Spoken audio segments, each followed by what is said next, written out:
There's one part of the economy where jobs are very, very likely to grow in number, and where the sector of the economy is likely to grow in importance, and that is in the so-called care economy. The care economy includes healthcare delivery, it includes social services, it includes activities for older people in the economy. It includes special assistance and help in special living conditions, especially for people as they retire and live longer and longer lives. And we can be pretty confident that in the care economy, where the human touch is of the essence of the job itself, that human beings in real service activities will be increasingly caring for each other, and that the care economy as a share of the total employment in the economy is very likely to grow. Now, what we are experiencing is a rapid aging of the population that goes along with the reduction of fertility rates or even decline of populations as fertility rates fall below replacement level. Think of it in intuitive terms. If each mother on average is having, say, 6 children, as is the case in still a few very rural and poor places in the world, but as was very common around the world 100 years ago, then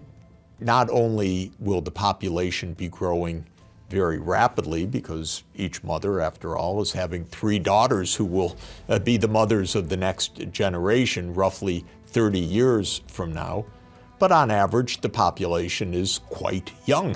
because there are so many children relative to the adults, and so many adults relative to the still older population. So the age population pyramid, so-called, has a very wide base. That is, lots of young people compared to their parents' generation, and their parents' generation much more numerous than their parents' generation. A very young population where the median age of the population, that is, the age level at which half the population is younger and half the population older, somewhere around 18 or 20 years. That's the case in many countries in sub-Saharan Africa, still today, where the fertility rates remain 4 or 5 or 6, much higher than in the rest of the world, and with very, very young populations. Now, as the fertility rates come down to replacement level or below, there are fewer children. If the replacement rate at 2 is more than the average number of children, in other words, if total fertility rates are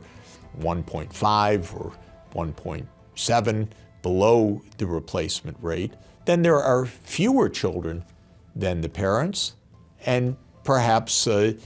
fewer parents than the grandparents in the population if that low fertility rate has been persisting for several decades. So the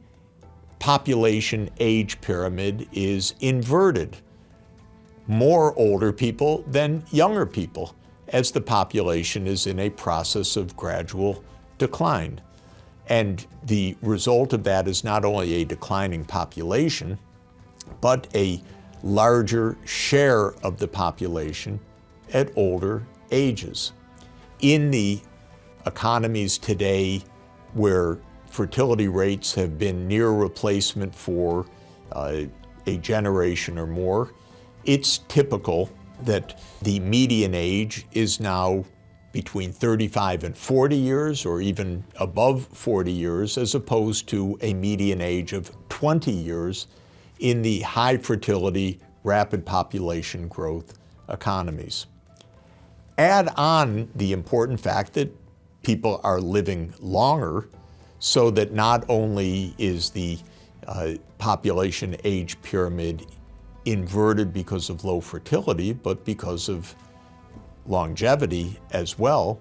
And that means that the share of the population, say above the age of 65, tends to rise markedly. In other words, our societies are not only more aged on average, but the fraction of the population at much older ages, in retirement, out of the workforce, in the 70s and 80s, rises markedly. If we take the forecasts of low fertility and extend them into the future and add in the longevity that is forecast as healthcare continues to improve in the advanced economies, the median age is expected to reach 50 years or even higher in some of the countries with the lowest fertility rates. In other words, quite old populations and the need for a very significant care economy. And this is the trend that we are seeing. We can look at the evidence as we have it here, the expected share of the population at all age levels, showing that marked increase of older populations, and showing at the same time the significant decrease of the share of youth and young children in the population, a trend that is powerfully underway in most of the world. And what is already occurring, therefore, as a result of this in today's so-called advanced economies, places where the fertility rate has been low and below replacement rate now for several decades, is a burgeoning of employment in the care economy, especially in social assistance for the elderly and in healthcare in general, because older people generally require more healthcare per person per year than the younger population. And so we see that as employment rises in the United States, for example, the share of the labor force in the health sector has been on a significant increase now for many, many years, and it's an increase that is likely to continue in the future. We are now only beginning to think through carefully the implications of this aging population for the design of our cities, our residential habitats, the training of our workforce,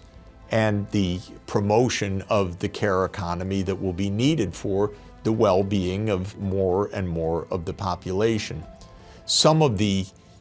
recommendations for how societies should think through the measures that are needed for the care economy of the future include the following. First, each society will need a strategy, recognizing that the proportion of the population at older age will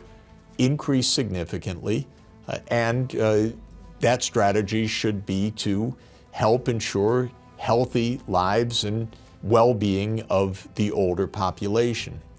There will be a need to strengthen the healthcare sector itself, training more nurses, doctors, and artificial intelligence as well to be able to monitor patients and to be able to provide diagnostics and other kinds of support. Of course, all our social security systems for the elderly will need to take into account these basic demographic changes. The so-called pay-as-you-go pension systems where younger workers make payroll tax contributions that fund the retirees will need to be adjusted because there will be more retirees and fewer working age employees making those contributions. And so the very solvency of our pension systems, especially the so-called pay-as-you-go pension systems as we have in the United States, will need care to ensure their solvency and to ensure that they can continue to meet the needs of a rising older population. Of course, our life cycle of work, how many years we work, how we are expected to work, maybe continuing part-time work at older ages will be another important adjustment that will occur as these demographic changes take hold. And we will need to strengthen communities of practice of social work, social support, and of course the institutions of our families themselves as families also experience this demographic change. So the aging of the population, the rise of the care economy, the complementary patterns that will go alongside the digital transformations of our labor force means significant changes ahead in the ways we live, the ways we allocate our time, the jobs, and even the organization of our cities and human settlements in the 21st century. Big changes ahead, big changes to consider as we aim to build the future we want.